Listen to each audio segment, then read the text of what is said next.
తిరుమలకు భక్తుల రద్దీ కొనసాగుతోంది. వివిధ ప్రాంతాల నుంచి భక్తులు భారీగా తరలివస్తున్నారు. వైకుంఠం క్యూ కాంప్లెక్స్లోని అన్ని కంపార్ట్మెంట్లు నిండిపోయి శిలాతోరణం వరకు భక్తులు బార్లు తీరారు. రద్దీ నేపథ్యంలో శ్రీవారి సర్వదర్శనానికి 24 గంటల సమయం పడుతోంది. రద్దీ నేపథ్యంలో అధికారులు భక్తులకు అవసరమైన ఏర్పాట్లు చేస్తున్నారు.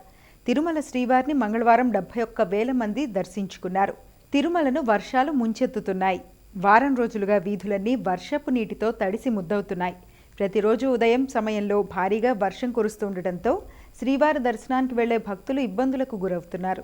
ఏలూరు జిల్లా చింతలపూడి మండలం ప్రగడవరంలో మాండుక్యోపనిషత్ గ్రంథ పల్లకి ఉత్సవం ఘనంగా జరిగింది. శ్రీ వివేకానంద గురూజీ ఆధ్వర్యంలో ఈ వేడుకను నిర్వహించారు.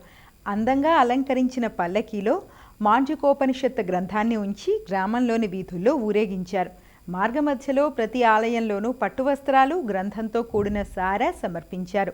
చివరగా మేళతాళాలతో ప్రతి ఇంటికి వెళ్లి గ్రంథాన్ని అందజేశారు.